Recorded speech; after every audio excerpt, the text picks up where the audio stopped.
Soka bo visa bazibajjako from day one tebafuna mirimu mu any company ate yadde bannayuganda bibaddewo naye baba Nigeria baali bakibajjako dda naye kati ate bannayuganda ffe embeera yatuleetera okubanga naffe ate tufuuka ba criminals embeera zaali nnyingi embeera z'abaana abaalinga ku kkubo n'otuuka kati street ng'eyo eri mu Dubai Deira Bamalaya nga bangi omuntu yonna olwogera ku Deira agamba Ugandans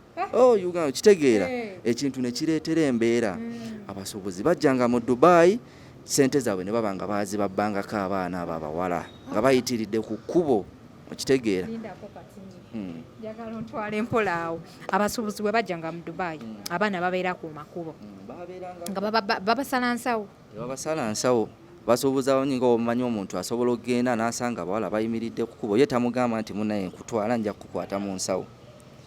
bwayenga akakodyo kabo ke bakozesa bagamba nti bo batuuke okuba abaana abasinga baganda baffe babatwala nga baba balidde ekintu kimu tebababalira nti bagenda kwetunda ku kkubo ababajjeeno amugamba ekintu kimu nti kino kyangu nnyo gwe woomuleeta bwoti otunula population y'abantu abaali basinga ku street oba okukola ebintu ebyo baali bannayuganda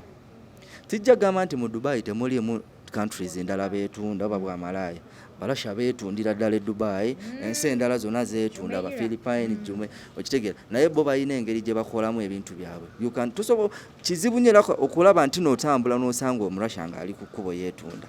kizibu naye ate kyangu nnyo ku bannayuganda nti babeera ku kkubo babeeranga ku kkubo nga ne beboosi ababatutte baboosi baabwe bali ku kkubo babalaba atuttaani kintu ekyo ne kiba nga kyaleetawo baba monitoring okuba nti babalaba bakola emirimu kintu ne kiba nga kyateekawo boosi waba akututte mu kintu ekyo kyasooka okufuna ze documenti zo oba tolina passport ate omuntu yenna nga ategeera agamba sobola kudduka ndeke passport yange oba documenti zange nzireke emabega okitegeera kuba abantu abaana babafumba babalimba oli ateekamu omwana obukadde 3 n'amutwala n'amugamba njagala obukadde 25 okitegeera obwe Uganda naye nga mutaddemu obukadde 3 n'amugamba njagala obukadde 2 bw'obukola ogenda bukola ddi obwe boss kati ekintu ekyo ne kibanga n'abaana kyabateekanga ku bunkenke kubako stress naye gwe buli wolowooza nti ogenda kujja mu Dubai mbojje ng'ozzeemu nga tolina bintu byeyogera obeereremu awo bwoti togenda gifunamu kalungi wadde era ojja kubeeramu ng'oli mu kubonaabona ogifulumemu nga tolina ky'ogikoze. Mu kiseera kino omwana ayagala okugenda e Dubai oyinza mu advising oti? Mu kiseera kino omwana ayagala okugenda e Dubai kwatiriremukko kyensooka okumugamba right now isooka visa company si buli company kati eziri e Dubai nti zikyateekayo visa z'abannayuganda company ezimu nze mbadde ndabako nga nfunya ne information yennyini mikwano gyange ng'oli afunye omulimu ne bamugamba munaye tusonyiwe you from Uganda we cannot process your visa okitegeera naye ogufunye so buli muntu ng'okimanyi nti ojja Dubai oyagala kukola ekisooka kujja ng'okimanyi togenda kujjira mu bintu bya irigo kubeera ku kkubo nga malaya weetunda kubeera mu bintu biri irigo jangu ng'okimanyi ogenda kufuna omulimu nze nzikiriza nnyo nti sobolaga nti yadde Dubai ekyuse buli muntu alina laaki ye omuntu ajja Dubai n'anoonya omulimu n'agufuna mu wiiki egi nga tatambudde na kutambula ngendo mpanvu ng'ali awo. Abalungi abali ku HK Media yenze Hadija Kigozi mbeerawo nnyo in your latest updates and celebrity news and of course today ndina omwami ono owakabi avudde Dubai twagala okumanya biki ebigenda mu maaso mu Dubai okuva lwe navaayo tuwulira ebintu bingi nnyo Bamalaya babagoba ku kkubo simanya visa tezifuluma kwegamba twetaagira ddala omuntu agenda okubeera nga atutangaza ate tusobole okutegeera ki kye tuzzaako nga sinnaba kubatwala mu show njagala okubebaza nti thank you so much for following me thank you for subscribing for liking and sharing of course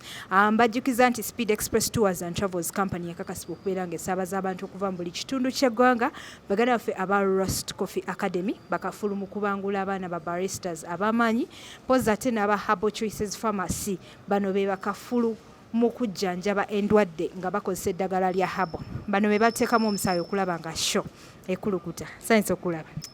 nange neesiimye okusisinkana ku HK Media ebbanga libadde ddene ogeze nnyo nga siriiwo wano oba ddiramu byonna tugenda bireeta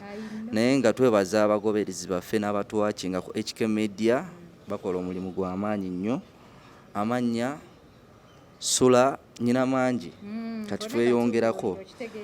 Sula Events otegeka ebivulu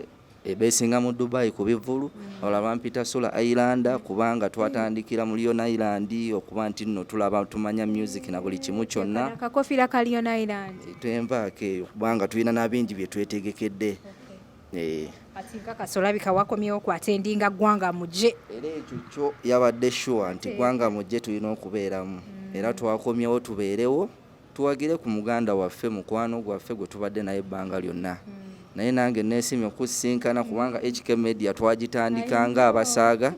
naye ate kati efuuse y'amaanyi nnyo. By the way guys, njagala bagamba nti HK Media eno bano be bamu ku bantu be nasooka okuhostinga nga ndi mu Dubai. Sulodo yambeererangawo nnyo nga buli wembeera nga siina kyezzaako nga ngamba Adija kanzija ate tubeereko n'omulamwa gwe twogera. I'm really super excited okubeera nti nate nzeemu ne musanga waneenu nga gezze bitya. Bwekiri nange neesiimye okusinkana emyaka gibadde ng'ena by the way nga siri mu Uganda.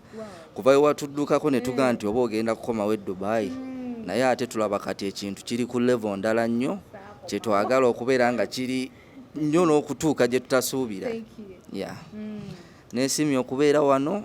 mu budde buno tuwayeemu twogeremu ku biki ebigenda mu maaso mu Dubai, twogeremu ku biki ebitambula neyanza. Okay, nkumanyi ng'omuntu omu ku bantu abaludde oba bamaze emyaka egiwerako mu Dubai. Wagenda otya Dubai? Dubai by that time it was 2017. Yali tennaba kubanga bweri kati. By the way, a lot of things have changed completely mu Dubai. Era omuntu eyagendako mu Dubai oba babadde bagenda e Dubai bakubuulira nti Dubai eno eyakakati si eri eyaluli.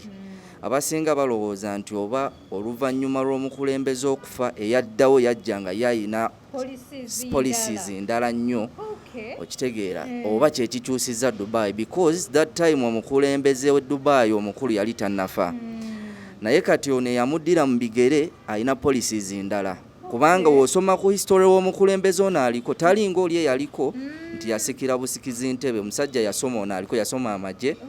musajja yasoma nnyo ebyobufuzi bino ate ekitaali ku oli omukulembeze omulala eyafa. So ebintu ebihappening oba ebikyuka mu maaso mu Dubai maybe yalina policies ze oba nga yo obukulembeze bwe yali yayagala kibe bwe kityo. So bintu bingi nnyo bikyuse mu Dubai. Nze kuva mu 2017 nagendera Dubai yali ndala cause nze I went on a visit visa nenoonya omulimu mu mwezi gumu nali nfunye omulimu and I moved out even nenkomawo Uganda.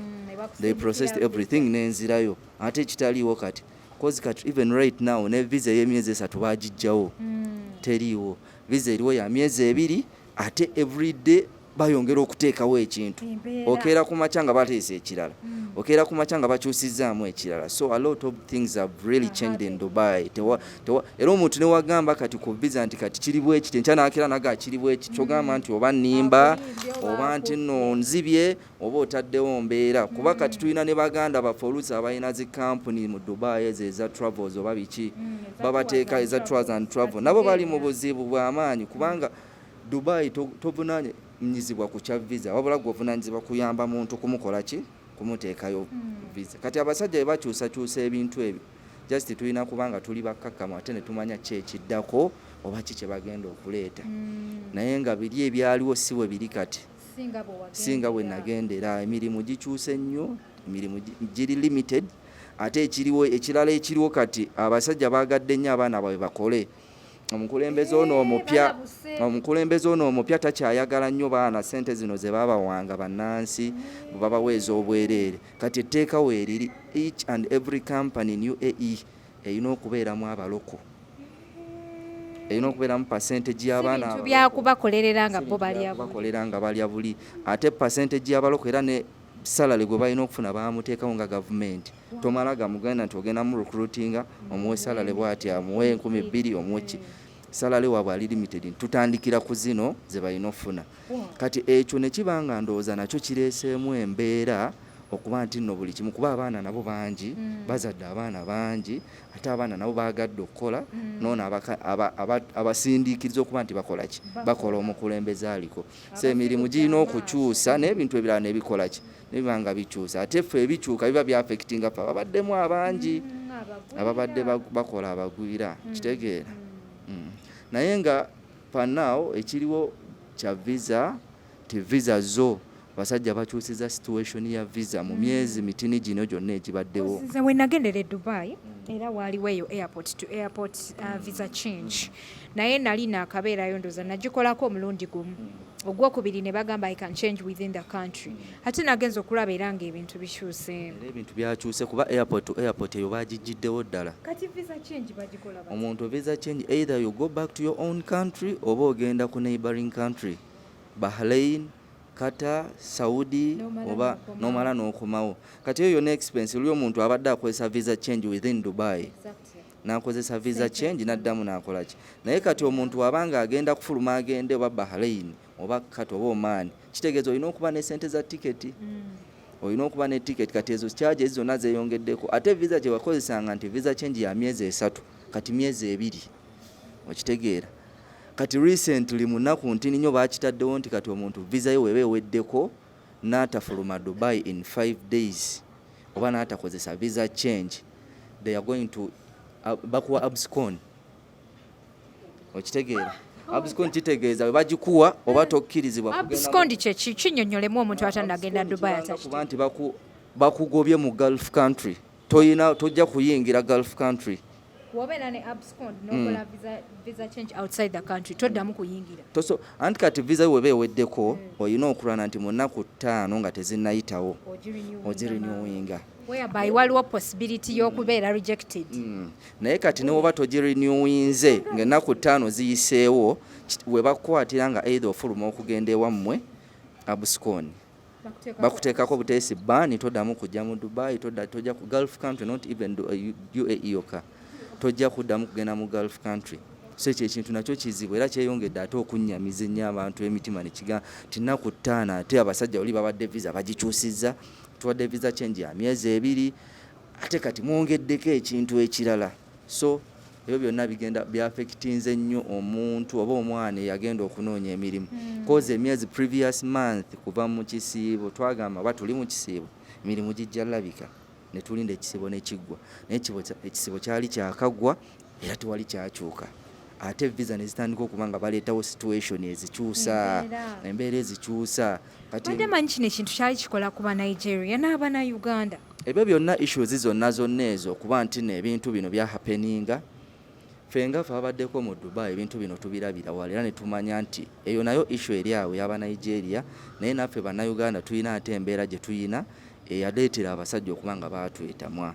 Kubanga before waweeranga e Dubai nga bagamba where are you from Uganda? Uganda very good. Uganda very good nga batusembeza. Uganda ng'olaba tebatuyinaamu buzibu bwonna. Bannayuganda bakola, Bannayuganda si babbi okitegeera. Naye time yatuuse nga kati obajjako nti kuba Banigeria babamanyi nti bo from day one mu Dubai they are criminals. Kyovola nti Abanigeria toyina gw'osanga akola bwa housemaid. Bwe kisooka bo visa bazibajjako from day one tebafuna mirimu mu any company. Ate yadde Bannayuganda bibaddewo naye Banigeria baali bakibajjako dda. Naye kati ate Bannayuganda ffe embeera yatuleetera okubanga naffe ate tufuuka ba criminals. Embeera zaali nnyingi. Embeera z'abaana abaalinga ku kkubo n'otuuka kati street ng'eyo eri mu Dubai Deira. Bamalaya nga bangi. Omuntu yonna olwogera ku Deira agamba Ugandans. Uganda kitegeera ekintu ne kireetera embeera. Abasuubuzi bajjanga mu Dubai sente zaabwe ne babanga bazibabbangako abaana abo abawala nga bayitiridde ku kkubo okitegeera. Njagala ontwala empola awo. Abasuubuzi bwe bajjanga mu Dubai abaana babeera ku makubo nga babasala nsawo. Babasala nsawo basuubuza nga omanyi omuntu asobola okugenda n'asanga abawala bayimiridde ku kkubo ye tamugamba nti munaye nkutwala nja kukwata mu nsawo. Bwayenga akakodyo kabo ke bakozesa bagamba nti bo we batuukeyo kuba abaana abasinga Baganda baffe babatwala nga baba balidde ekintu kimu. Tebababalira nti bagenda kwetunda ku kkubo. Saba bajeno amugamba ekintu kimu nti kino kyangu nnyo gwe womuleeta bwoti nga tukola ki tumukwata mu nsawo kitegeeza kibanga kikola kyaki kya bubbi okitegeera. Kati n'omwana n'alabanga ekintu kibanga ekiri simple sigenda naye ng'ekintu kiba kimu oli kuba kwetunda kubanga omutajja era kusanga ku kkuba akuggyeko ogende mboloze mbogenda mukwata mu nsawo otambula okole ki still gojja kuba wali ng'oli naye mukola kye mukola naye nga wali abakola ki abakwata mu nsawo. Kati ebintu ebyo byonna bya happeninga sente z'abantu nnyingi ne ziba nga basuubuzi bangi byabatuukangako ebizibu ebyo naye ng'ate bw'otunula population y'abantu abaali basinga ku street oba okukola ebintu ebyo baali bannayuganda. Sijja gamba nti mu Dubai temulimu countries endala beetunda oba Bwamalaya. Balasha beetundira ddala e Dubai, ensi endala zonna zeetunda, Abafilipine, Jume, okitegeera. Naye bo balina engeri gye bakolamu ebintu byabwe. Kizibu nnyo okulaba nti n'otambula n'osanga Omurasha ng'ali ku kkubo yeetunda. Kizibu. Naye ate kyangu nnyo ku bannayuganda nti babeera ku kkubo, babeeranga ku kkubo nga ne beboosi ababatutte baboosi baabwe bali ku kkubo babalaba atuttaani. Kintu ekyo ne kiba nga kyaleetawo baba monitoring okuba nti babalaba bakola emirimu. Kintu ne kiba nga kyateekawo. Manyi waliwo kesi gye baleetako mu inbox yange Guy yali eyo England n'aŋŋamba nti Hadija nsaba onnyambe waliwo omuwala gwe twagala okurescuinga. Ebyo ebiseera nali mbeera Sharjah. N'aŋŋamba nti ono omuwala baamuleeta okukola ne bamugamba agenda kukola mu supermarket ne bamutwala mu Bwamalaya. Kati bwe bamutwala mu Bwamalaya ngo bwaddayo ekiro nga ssente ze baamutumye okukola nga tazirina nga bamukuba ne bamusika enviiri ne bamuharasinga bubi nnyo. So yali ampitanga ngamba nti tugende tukole ki tumurescuing. Ne mubuuza lwaki omuwala bw'ajja ku kkubo tasobola kudduka. N'aŋŋamba nti abaaliko abamukuuma. Abaaliko abamukuuma bamusupervisinga balabe wajja agenze balabe wajja dda. Gwe babeererako ddala abantu abamukuuma because n'ekyo ekintu oluusi bakikola naye nga waliwo ate abavubuka abalala era nga bannayuganda ekyewuunyisa. Bo babeerawo nti we tuba tulina gwe tukutte mu nsawo bw'ajja n'agezaako okuteekawo embeera nti mumpe ssente zange nga bwe muteekawo akavuyo nga mulwana mubanga abatulwanirako. Kati ekintu ekyo ayinza okuba bambi omuwala oyo nga ye yali tasobola kudduka kuba ekisooka boosi waba akututte mu kintu ekyo kyasooka okufuna ze dokumenti zo oba tolina passport. Ate omuntu yenna nga ategeera agamba sobola kudduka ndeke passport yange oba dokumenti zange nzireke emabega. Okitegeera kuba abantu abaana babafumba babalimba. Oli ateekamu omwana obukadde 3 n'amutwala n'amugamba njagala obukadde 25. Okitegeera obwe Uganda naye nga mutaddemu obukadde 3 amugamba njagala obukadde 20 bw'obukola ogenda bukola ddi obwe boss. Kati ekintu ekyo ne kibanga n'abaana kyabateekanga ku bunkenke kuba akutte passport yo abamu baziuzangamu ne bazoonoona n'ozoonoona ababoosi abamu baateekangawo embeera oli n'agiuza n'agato oba oganye okumpa ssente zange ngenda giuza n'agyonoona. Kati abaana ndooza kyabawanga obuzibu obwo kuba nti ova ku kkubo odduke passport ogirekewa ate olimu entisa wano we watuukira bafuna n'abantu ekyo ekyokukuba sobola nakiwakanira kuba baba basindikanga oluusi ne babajja ne mu Dubai ne babatwala eyo nga mu ddungu eyo Russell Kaime eyo balinayo aba Nigeria oba abantu bavubuka baabwe eyo oganya okugenda kukuba okwetunda ne babakuba ne babatokyalinga. Kati omwana ajjukira aba yakajja oba oluusi e Dubai tamanyi kikiddako tamanyi wakulaga kitegeeza olina okukkiriza ki kye bagamba osuze mu ddungu bakukubye bakozeeko effujjo lyonna olina okukomawo n'okola ki kye bagambye. So kati ekyo tosobola gamba nti munaye omuwala wa tebaamukuba oyo asobola okuba nga obuzibu yabufunira. Bampeereza ne video bansindikira video Guy yali aŋŋamba n'aŋŋamba nkwegayiridde njagala nkwe location onnyamba ogende ne kamera biki naye nga ndi ku mulimu nange. Ekintu ekyo kyaba abawala bo embeera zaabwe zonna tetujja kunenya nti omanyi osooka okunenya n'onenya nti boss naye waliwo n'okugenda kw'abaana nga bagenda mu ngendo etali ntuufu. Yeyagalidde baba nafunanga nnyo inbox nyingi abawala nga bambuuza Obwamalaya Dubai nga baagala kujja kwetu. Ekyo nakirabanga koza oluusi nalabangako ne Brenda Miles nga asikiriza abaana bagamba nti mukole eki naye ye tasobola kwogera the truth behind it yabalaga kino ekiri okumpi naye nga ffe abamumanyi n'abamulaba tugamba ye lwaki kiri bwe kiti ate n'osanga ng'abantu nga bwe bato bafuna abantu bangi balowooza nti njagala ndivinge mu bulamu bwe buti akola bwenti ninganga bundi bwalimu ayambala ebintu bya bbeeyi akola kyayagala atulaga ku ssente naye ng'amazima gegali amazima amatuufu embeera gy'alimu teba nnungi era tebakulimba nti waliwo omwana ava wano n'agenda e Dubai ku mbeera nga bweri kati n'abeera ku kkubo mbw agenda kubeera ku kkubo yeetunde abeere ng'agenda kuba mu mbeera ennungi. Ebyo byali byadda. Dubai kati oba UAE kati eyakaakati si ya UAE eri ebintu byakyuka nnyo bwe wabanga waliyo abagendayo before Katonda n'abayamba ne bafunamu mu bintu ekyo kati si bwe kiri ebintu byakyukira ddala totally ebintu byakyuka ate oluusi n'abaana bava eno e Uganda ne bagenda eri ng'oluusi baba baavu abaana abasinga naye ekintu ekiriwo kimu kyensobola okugamba abaana nti omuntu yenna oba oyagala okunyumirwa Dubai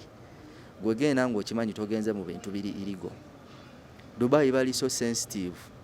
Nze nnyina mukwano gwange bamukwata bamusiba emyaka 21 nali nakagenda e Dubai 24 paka nakati akyaliyo ali mu kkomera kuba yakatambuzaako emyaka nga 5 namusanga Dubai kuba yansooka okugendayo naye ng'atunda mwenge ebiki ebyo jjukira irigo bwe yajja mbu n'akomawo e Uganda n'addayo e Dubai. Nawulira nti no waliwo etteeka eryakkiriza omwenge okuba nga gutundibwa ne mu maduuka gutundibwa era e Dubai omwenge kati gutundibwa naye nga gutundibwa oyina layisensi era n'aguvuga alina okuba nga alina layisensi kitegeeza abavuga aba bagutwala kitegeeza gwe n'oba ogenze bugenzi ku dipo gye bagujja nga toyina layisensi obeera okikola mu bumenyi bw'amateeka bwe bakusanga bakusiba okiwulira kati abagaa nti omwenge Dubai gyeguli yes gyeguli gunywebwa naye ng'oyina layisensi ebbaala gye ziri zikola naye nga zirina layisensi. Nze mukwano gwange oyo yakomawo Uganda n'agenda oba abaani abaamubalira nti genda oba n'enjaga kubanga Dubai wootuuka nga bakulabye ne anything kye bagamba nti no baagala okukwata tebakwatirawo bakuleka oyitewo balabe okonekitinga n'abaani era yayitawo bulungi ku airport n'addayo n'ayingira basajja ne bajja baamukwatira nga tali ku airport naye baagala balaba akwana emyaka 21 yakatambuzaako emyaka ng'eno oba 5 kati ebintu byonna kyova olaba nti omuntu okunyumirwa Dubai n'okweyagalira mu Dubai genda ng'okimanyi ogenze kukola ne woba ng'ogenze kukola ng'ogenda kufuna akakadde kamu naye ng'olina document ezikukkiriza okubeeramu olina visa ekyo essaawa eno ekiriwo ekitokyalinga abaana kubanze kati nkubuulira essaawa eno ekiriwo ndowooza 90% y'Abannayuganda bali mu Dubai nga tebalina visa employed visa bali mu overstay 90%. Okiwulira ekyo kyo nkyogera nga nti ebisaawa eno ekiriwo jjukira emabega babadde badipootinga abaana bakomawo baali bayitirivu ennamba y'abaana yali nnyingi kuba embeera gye baateekawo nga basula bubi basula ku union basula bweru tebalina kye balya gavumenti nekwatagana ne beyakwatagana nabo ne bakomyawo abaana naye kati kino ekya visa ate we kyajjira mu kujja abaana ne kibasindiikiriza nti abamu baateekagana n'okufuna visa ne zibawunsingibwa ne zigaana okufuluma naye nga ishu zonna ffenaffe tujja kuvunaanyizibwako nga bannayuganda kyenagambye nti abaana abali ku kkubo bano baatuleetera embeera n'okuba nti noffe tukyayibwa mu Dubai from Uganda no they are too much problem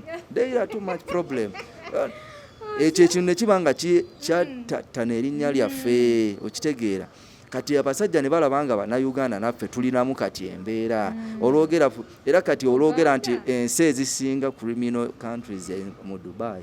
Nigeria oba Uganda naye tebulako kyokka nga ate luli yali Nigeria na Cameroon kati ekintu ekyo ndowooza okiraba ekyatu affectinga kubanze wenkunyumiza nti nagenda nga ngendedde ku visit visa nenfuna omulimu until now ndi ku employment bino byonna tujja bikola tubeere mu entertainment tukole ki naye byonna olina okuba nga olina empapula ezoogera kubanga woba omukozi oyiya n'okola obuntu bw'obulala n'osobola okuyimirirawo naye tosobola kubanga toyina visa employed mu Dubai n'olowooza mbu ogenda kubeera mu Dubai osurviving tekisoboka kitegeera bannange abalungi abali ku HK Media abatulaba olunaku lwaleero tulina Sula Events bano be bamu ku ba organizers ab'ebivvulu mu Dubai ate nga be bantu abategera Dubai obulungi kuba bagimazeemu emyaka mingi nnyo nnyini ddala olunaku olwaleero tuzze nga tuwagala okumanya embeera entuufu ddala eri mu Dubai ate tubeere nga tugitegerako nze nfuna inboxes nnyingi nnyo abantu nga mwagala kgenda kukola ndowooza ono y'omuntu omutuufu ayinza okubeera ng'akunnyonnyola abaana bangi nnyo muri eyo Saudi oyagala kukyusaamu ogamba kankyuseemu nzireko eno so ndowooza kino kyekiseera otegeere Dubai etambula etya bitambula bitya olunaku olwaleero so kati ku kintu ky'abaana abaagala okuba nti nomwojja e Dubai okola nze mbagamba ekintu kimu oba ensonga eri emu kimanye nti Dubai y'emyaka egiyise si ya Dubai eno bwe kyaba kya visa nti oli bakuwanga visa y'emyezi 3 kati bagikuwa naye ya bbeeyi si buli omuntu asobola okumanaginga obukadde 2,000 afune visa y'emyezi 3 ate nga jjukira ebiseera ebisinga oba oli ku kisenge nga zezo zosigassaamu olina okulya olina okusula. Ebyensula Dubai bya bbeeyi okitegeera. Ebyensula bya bbeeyi omwana ne bakuwa katana wena osasula emitwalo aga 5 ng'ate okalaba kabi akasembayo okuba obubi. So buli muntu ng'okimanyi nti ojja Dubai oyagala kukola, ekisooka kujja ng'okimanyi togenda kujjira mu bintu bya irigo, kubeera ku kkubo nga malaya weetunda, kubeera mu bintu biri irigo. Jangu ng'okimanyi ogenda kufuna omulimu. Nze nzikiriza nnyo nti sobolaga nti yadde Dubai ekyuse, buli muntu alina laaki ye. Omuntu ajja Dubai n'anoonya omulimu n'agufuna mu wiiki egi nga tatambudde na kutambula ngendo mpanvu ng'ali awo. Omulala ajja n'agufuna mu myezi, omulala ne gugaana. So buli omu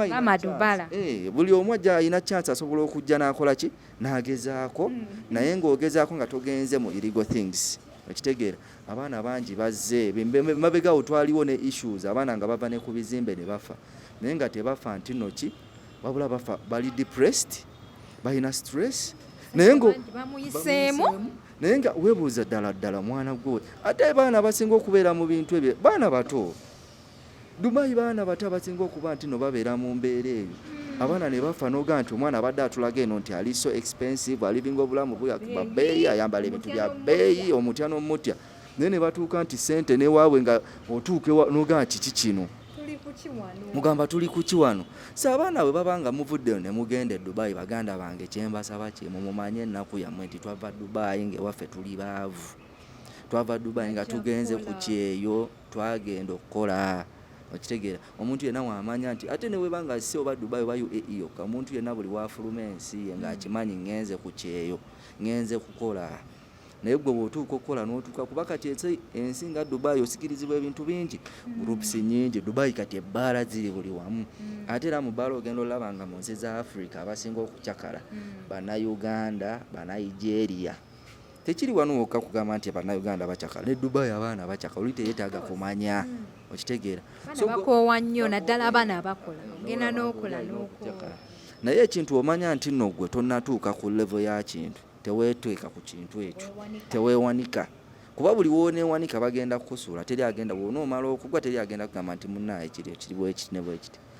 Bw'obanga olina omulimu ng'okola e Dubai ng'oli mu mateeka, kyekisinga okuba ekirungi era ekikulu.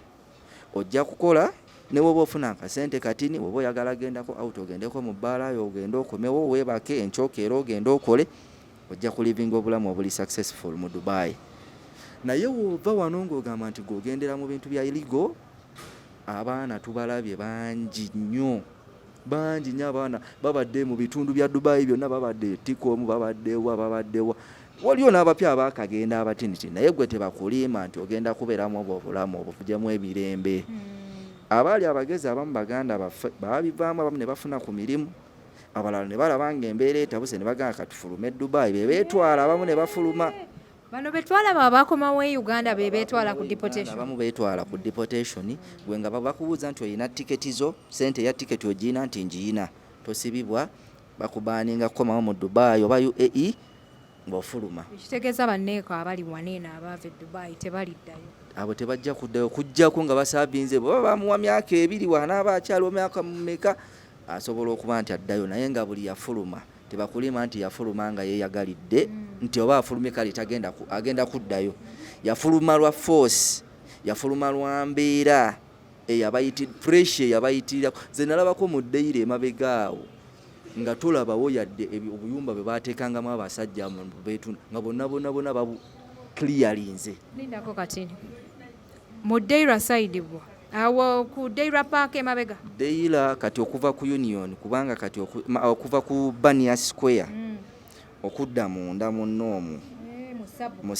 musabuka kati waliyo abaliyo, in fact baakyusa abamu, naye Deira okulira ne ddala Bania Square awo wonna wali Venom, abaana baalingawo nga bangi ebiseera biri, naye twalabako ku myezi egiyise emabega nga bakiriyalinze bonna obuyumba bonna nga babukiriyalinze, era ne tusanyuka nnyo ng'osanga tewaliba, ne tugamba waayi osanga kati ekintu kigenda kutereera. Naye nga wookimanyi nti Bannayuganda ffe ebintu byaffe tuliwo nti omuntu ne wakugoboga njagenda naye sijja genda, naye sijja genda, era emyezi gyayiseewo emitini ate ne tulaba nga bakola ki, batandise okukomawo ku kkubo. Naye nga bambi n'abamu baba tebamanyi, kuba kati nagenda ne neebuuza emabegaawo ennaku zino ku airport ebintu bibadde so strict, abaana bagenda eyo naye okubuuliriza ennyo okumanya ne mmanya nti ate abaana abamu abagenda mu bintu ebyo bava ate nga mu Saudi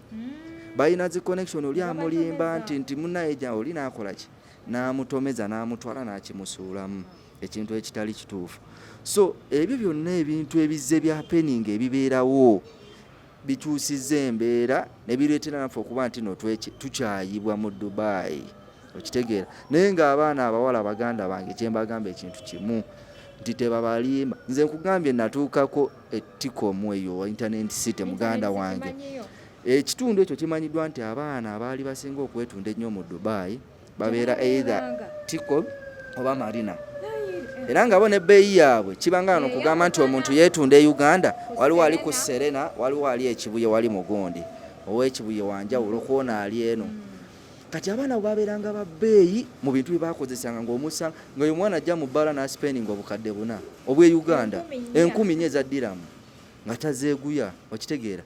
Naye nga wano omuntu asobola okujja mu bbala naga nti obukadde buna n'abulekawo awo nti kiba kintu kizibu nnyo.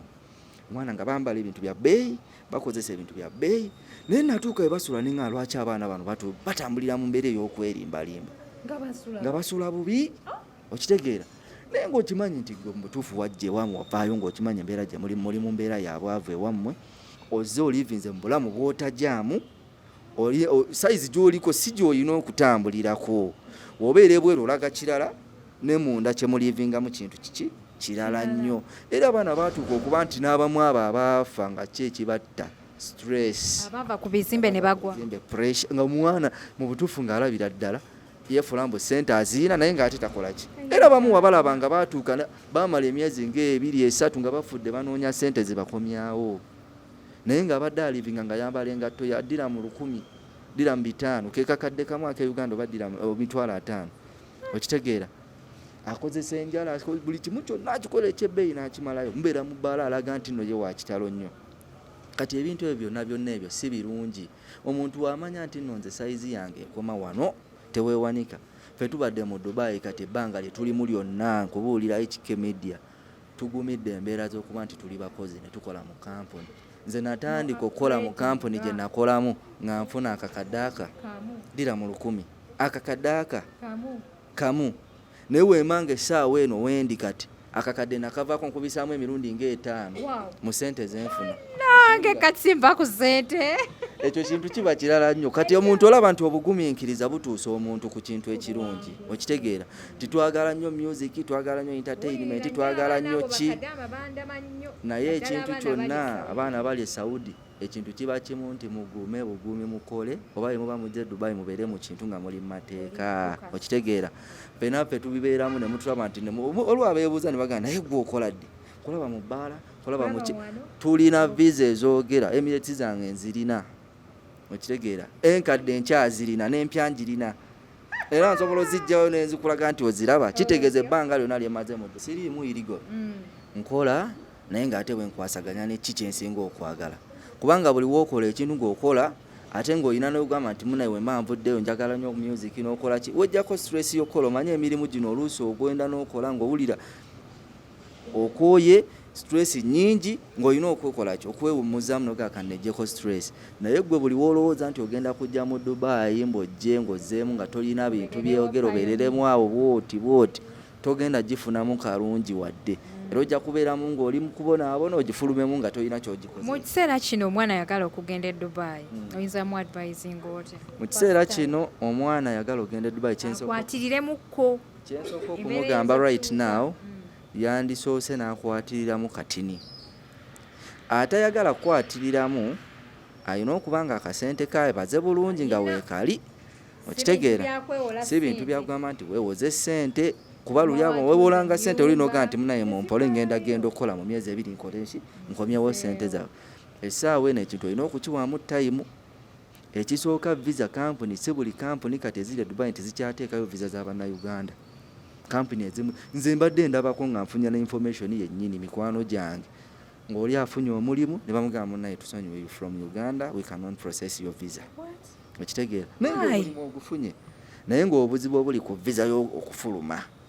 kizibu nationality kitegeeza kati they are very less companies mu Dubai zisobola okufulumya employment. Sijjaga nti wali zifulumya weeziri ezizifulumya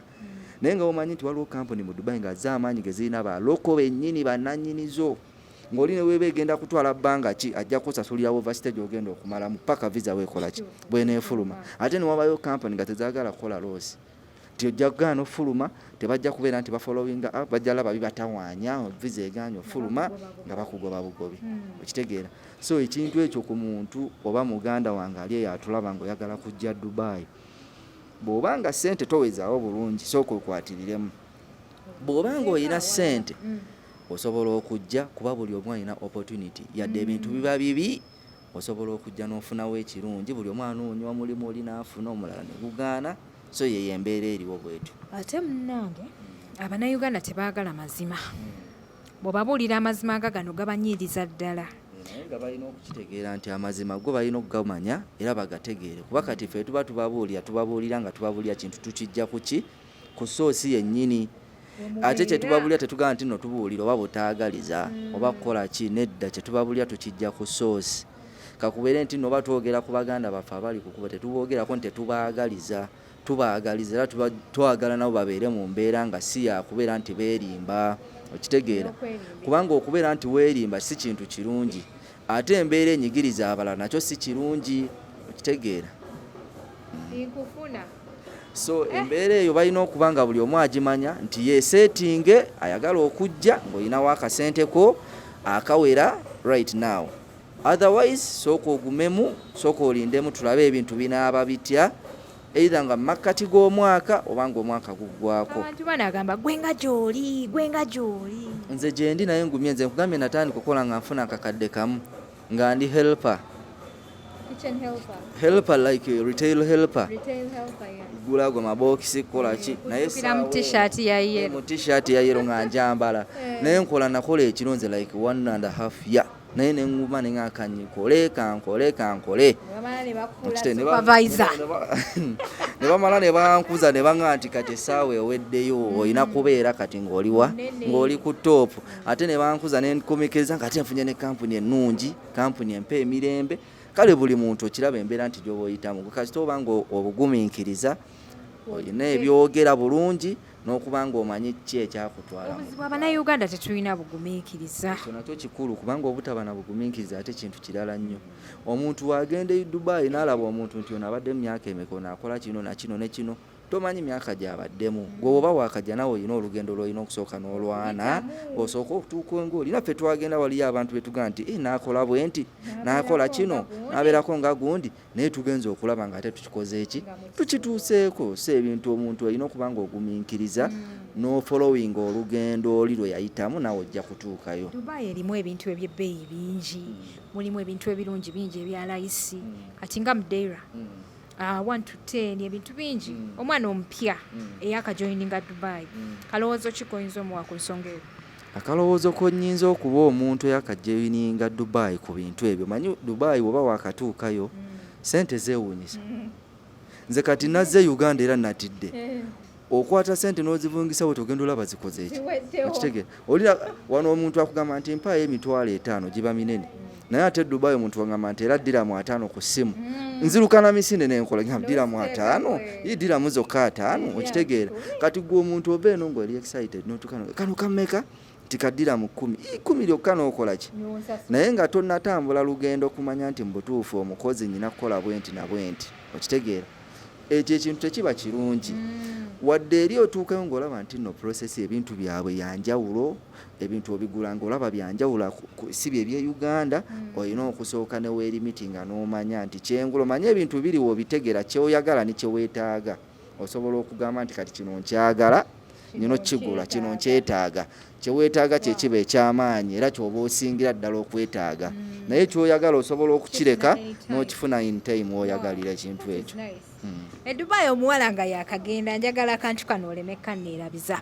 abeera nga abavubuka babeera nga abalabye oba enjuki nga wonolaba omuti oguliko enjuki nga gubuukira enjuki abaana bawala kwegandi mubabuzaako kye bayita emirembe ate kati abantu agenda nava eno nga ali desperate nagenda kati for example nja kuwa example ng'oba yakadama abadde Saudi nagenda nayingira Dubai alaba buli omu ali excited omulaba ono amwagala ono amuyita ono akola bwati mbeera ki oba kirowoozo ki ky'oyinza okwogerako ku baana abawala? Ekintu ekyo kyo until now kikyaliwo era bannyinaffe abakyafeesinga ekintu ekyo kyaliwo okuviira ddala n'emabega ba agenti abaleetanga abaana ng'oli amuleeta bw'aba tasoose kumwefunira talina kyajja kukola ki kutuuka wera tebabalima nti kyaliwo era n'essaawa eno issues ezimu zikyakola ki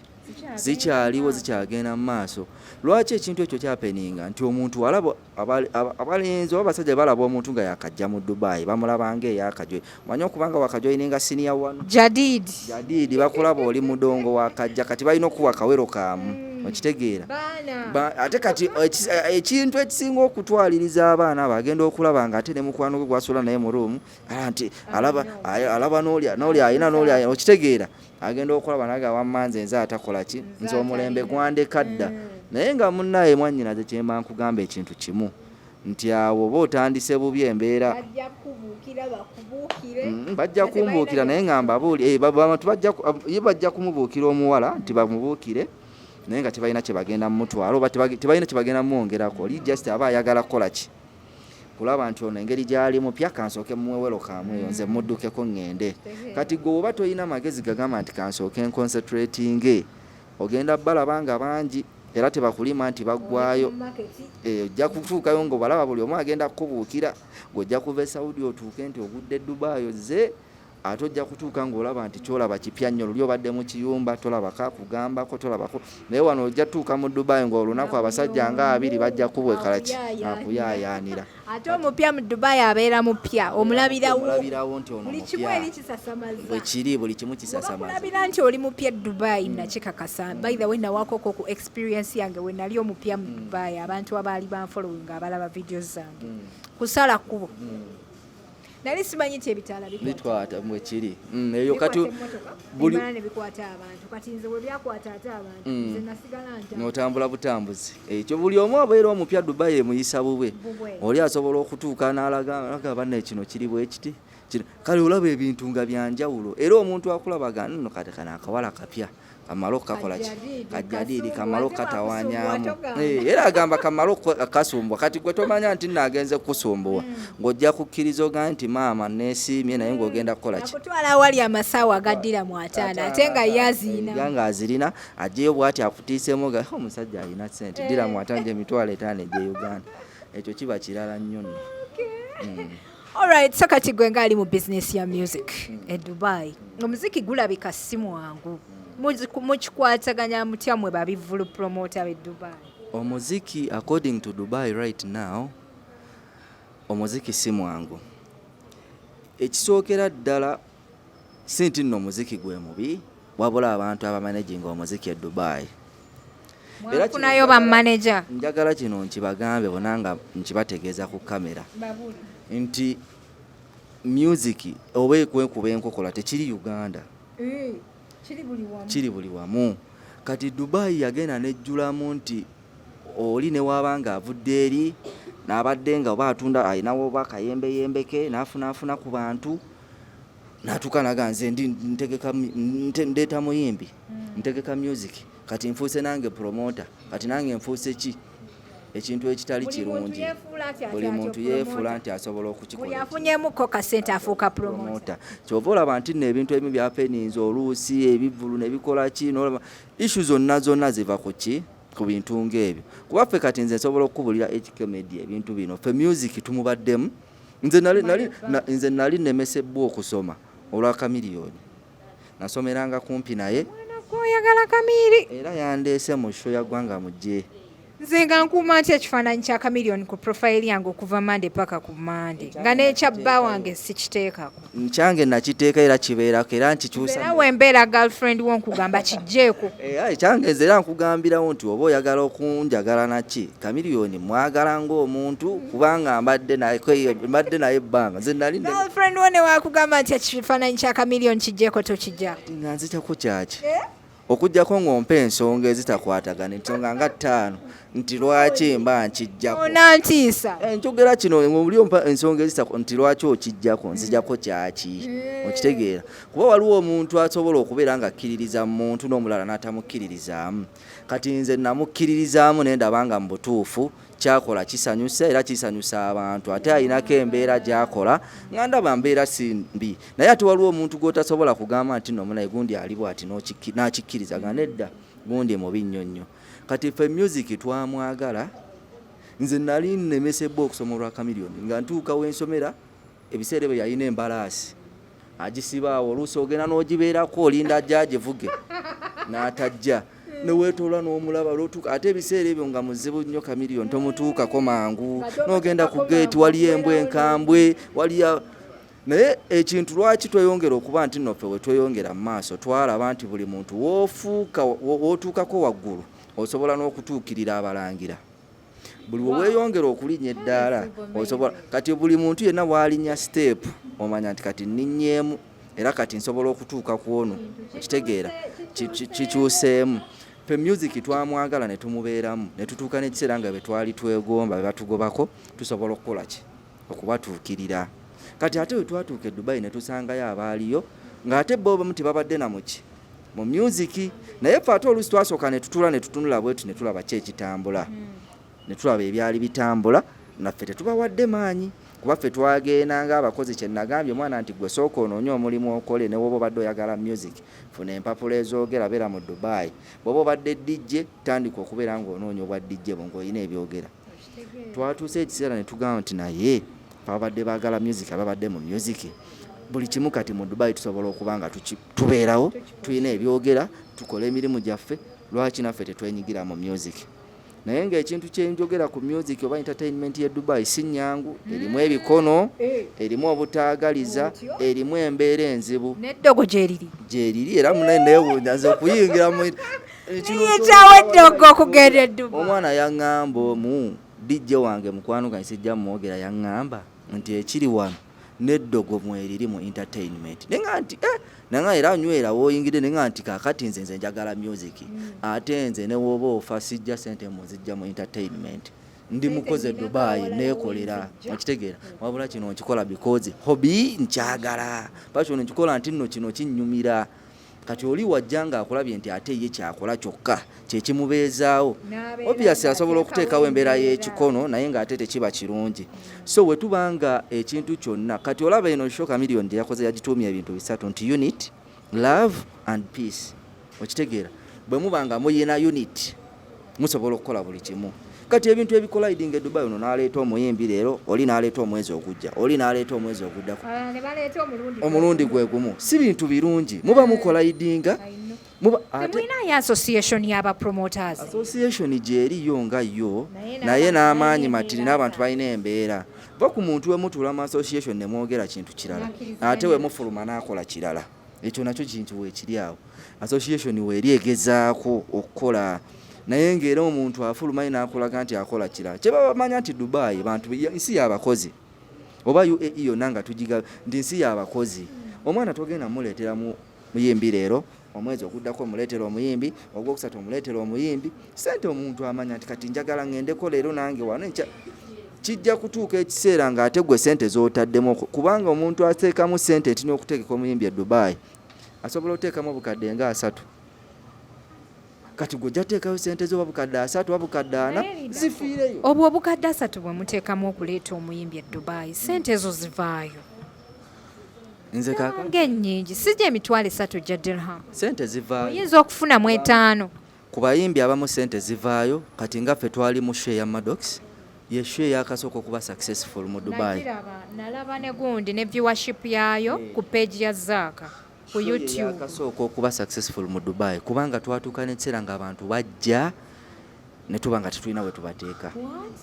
ng'abantu bajjudde olw'ekifo ate ng'ekifo tekyali kitini nnyo si eyo gye nabalangira sula mpa ku sente era yali so successful webale tulangira share ya Maddox okitegeera nti sente ezimu zisobola ovaayo ate endala zisobola okufa. Nagifollowinga ku YouTube yazaako omanyize mbeera nnyo ku YouTube cause kyekintu kyange so ndaba nnyo abantu ababeera bataddeyo video nalaba nga video eyo viewership yaayo yali so wide okusingako eyabuli ekisooka omuyimbi nga ye kiba kumanya omuyimbi gw'ogenda oleeta oba oyagala okumufunamu omanya nti nali sisobola kukirowooza nti Maddox asobola okukola bw'atyo kitegeera naye nze nnamanya kuba kyo kyonkambye nti music omuntu abanga alinako sense of mind eya music asuubula n'abala ye muntu atuusa naga nti bizinensi eno wano ejja kukola amanyi bizinensi kati kandeete kino okitegeera naye omuntu aba talina sense of mind mu bizinensi ajaga kati gwe ndeeta buleesi ogenda teekayo ssente zife ndeete ono ndeete oli okitegeera ijja kubeera za mwezi 11 ne kabako abakuba omuziki katulinde first time bagenda kuyimbirako ku stage just erina kuba nteekateeka nnungi nankolagana kwatagana mu Dubai okitegeera buli we mukwatagana mwe nga bapromota n'omuyimbi agenda kutuuka nga mutuufu alaba ekintu kyekyo naye bwe mutakwatagana nze ndeese omuyimbi oli tannangira nze ndeese kino oli sijja mmulangira nze sijja kukola bwe kiti emikono tegijja kuggwawo naye nga muyina ebizibu sayidi eyo ate nno ntandiso basubwa erinnya ate yeesingira ddala ti oli yannangira sijja mmulangira ono akolagana ne guuni ze sikolagana naye kakati gyebiri ebikono mu badijje biri bitya sooka onzijukize kale kwegamba nti entertainment yonna e Dubai erimu ebikono nfu nga bw'okiwulira ekiri buli wamu na wano ne wano era bwekiri okitegeera kati ekyo tekisobola kuba nti nno kiggwawo naye ng'ate kati tubeeranga ku ziri ensi ezitali wano waffe musobola obbikolakola ebyo naye ate we mubeera eri buli kimu kyonna kiba kimu nti we came here looking for money kubanga omuntu ojja kukuba muno ng'atadde musha gitaddemu bukaddaana oba mukoledde loosi y'amaanyi nnyo ku Dubai oba omukoze bubi nnyo naye bwe muba nga mwena mukwataganye ne muba nga mukola ekintu kimu nga muli wamu buli kimu kigenda kuba nga kiri massive era kitambule kati ebyabapromota ani asinga nze munene biri bitya ebyo bingi nnyo era tebisobola kuvaawo okitegeera ono nze ensinga nze weebiri tebisobola kuvaawo kubanga nezisho ezibaddewo awo emabegera embiranye yalimu oluusi sho zakolayidinga ne zijja ku same day embiranye n'ebeeramu ebigambo nebiba bingi nnyo nnyo ne tugamba bannaye kiki kati gwe nga promota eyaliwo mu Dubai kiddala ekyatuuka ku show ya Bobby gye baatwala mu kisaawe kiki ddala riri ekyaliwo show ya Bobby yalina baali bapulaninga sheeyo nga gyeri kyali kiwaanyi byali biti show ekituufu yaliyo bambi era show yakosa nnyo abantu bangi abaategeka kuba kyoba omanya ku muyimbi yenna tomuwa ssente n'azizza bwe wamaze okukwata ssente n'oziwa omuyimbi ziba zigenze show ya Baby percentage abaana ndoza 50% baali baguze tiketi naye teri yaddizibwa ssente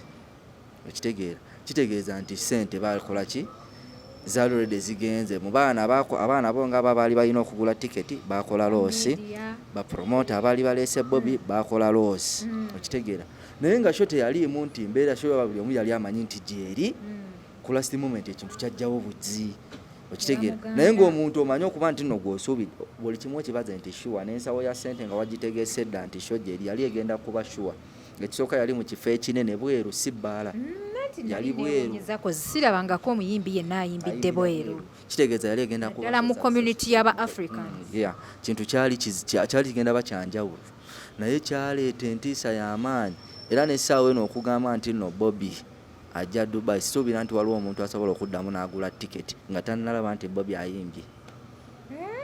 kubanga ekintu kyo bagulira ku mulyango fesho ya Maddox okuba nti ebeerawo amasimu nagafunanga naye Maddox anayimba kuba ye yaggulawo Bobby nga bamuganje ye yasookera ddala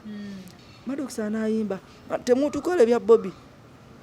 olabanga ebibuuzo abantu baali tebanakkiriza nti kisobola okukola ki okubeerawo so bantu balina show ya Bobby sijja kubeera nti nno njogerako nnyo naye nga kyemmanyi nti loosi yalimu nnyo ebikono byaliwo nnyo mu bapromota kuba waliwo yali alina okuleeta ate mulala n'aleeta embiranye n'ebeerawo kati kwegamba waliwo abaakuba obululu ebbali ne basanyuka nti nnyo mu pokopoko singa bino byonna mbyogerako waliwo abaakuba obululu ebbali nti eryose neetabaawo ate waliwo abaakaaba ne bagaa nti ffe tukoze eki byebyo ebibeerawo mu bizinesi okitegeera nayo si nnyangu so omuntu alina okugimanya nti agigendamu nga yesibye tebabakaluubiriza okufuna oba okutuukako abayimbi bo nga bo kati kyekyo kye nagambye nti wobanga obadde wano ng'oli mu bintu bya music osobola okubeera omwangu okutuuka ku bayimbi naye wobanga kati waliwo abayimbi nga tosobola kumala gamugwako ng'ogenda kumugwako omutwala e Dubai nga Juliana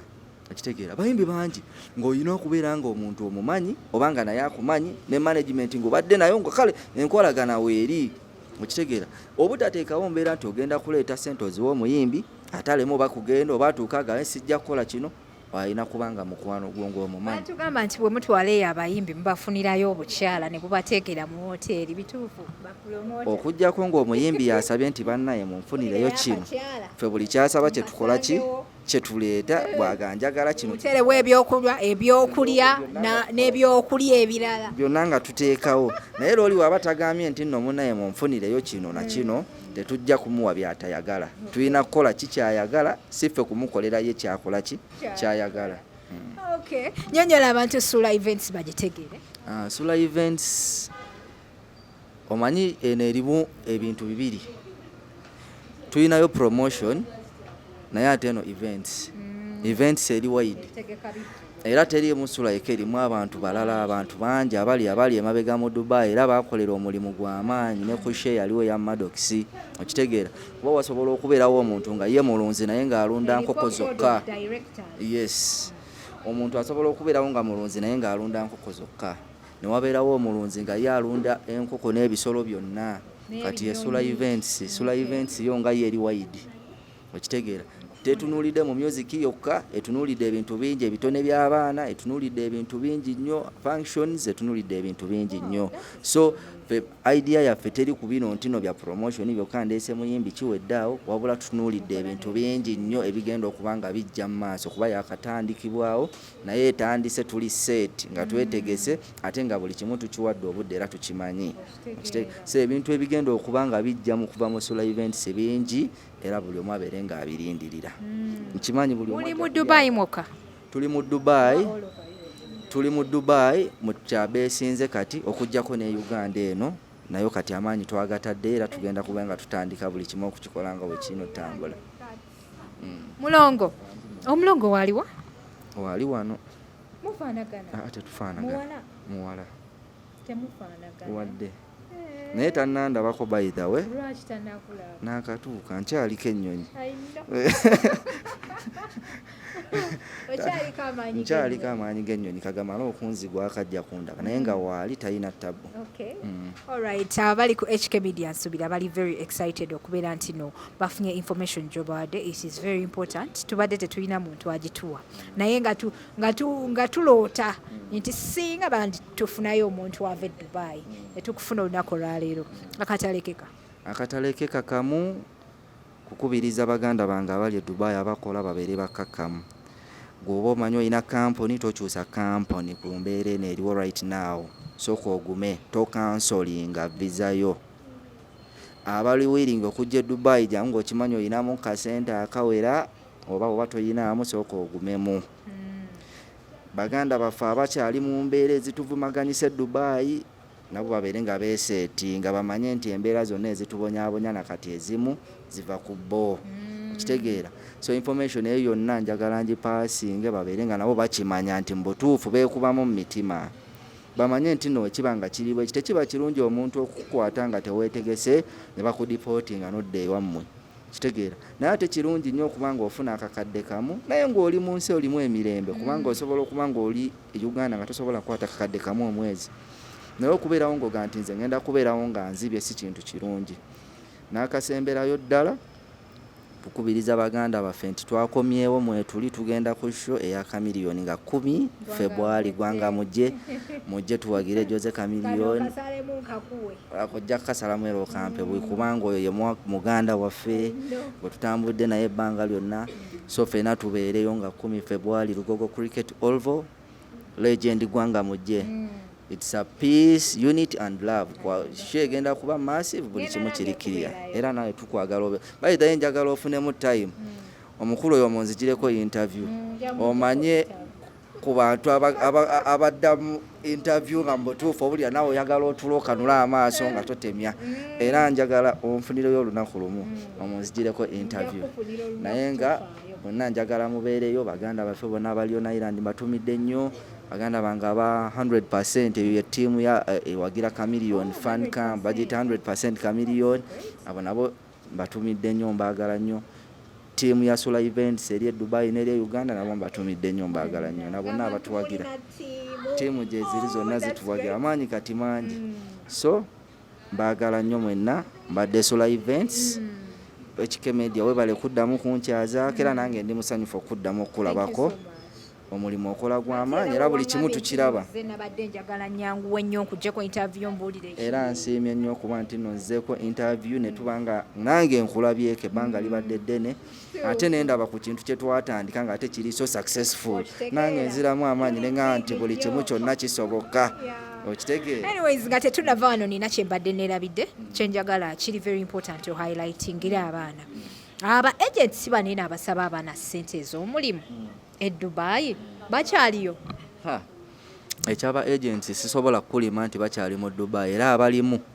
balimu nga beekwese bwekwese